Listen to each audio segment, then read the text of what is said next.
পরিবেশ রক্ষায় উদ্যোগী জাহাননগর পঞ্চায়েত প্লাস্টিক বর্জন ও পরিষ্কার পরিচ্ছন্নতার বার্তা। এলাকাকে নির্মল ও পরিবেশ বান্ধব রাখতে বিশেষ উদ্যোগ নিল জাহাননগর পঞ্চায়েত। সেই লক্ষ্যেই প্লাস্টিক বর্জন, এলাকা পরিষ্কার রাখা এবং শৌচালয় ব্যবহারের গুরুত্ব নিয়ে সম্প্রতি একটি বিশেষ বৈঠক অনুষ্ঠিত হয়। বৈঠকে উপস্থিত ছিলেন পঞ্চায়েত প্রধান মৃণালকান্তি দেবনাথ, উপপ্রধান মাম্পি সরকার শাখা সহ অন্যান্য সদস্যরা। এদিন মৃণালকান্তি দেবনাথ জানান, পরিবেশ সুস্থ রাখতে প্লাস্টিক বর্জন, খোলা স্থানে শৌচকর্ম বন্ধ সহ এলাকাকে পরিচ্ছন্ন রাখার জন্য সচেতনতামূলক প্রশিক্ষণ চলছে এবং সেই বিষয়েই আলোচনা করতে এই বৈঠক অনুষ্ঠিত হয়েছে। পঞ্চায়েতের এই উদ্যোগকে স্বাগত জানিয়েছেন স্থানীয় বাসিন্দারা।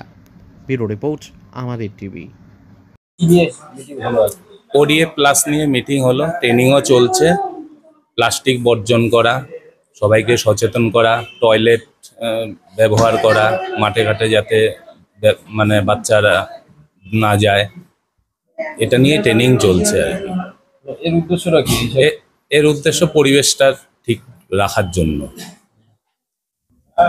কোথা থেকে এখানে উপস্থিত হয়েছে, সঙ্গের নেত্রীরা আছে, ভিআরপি আছে, ভিসিডি আছে, যারা ওই SLWM এ কাজ করে তারা আছে, মেম্বাররা আছে।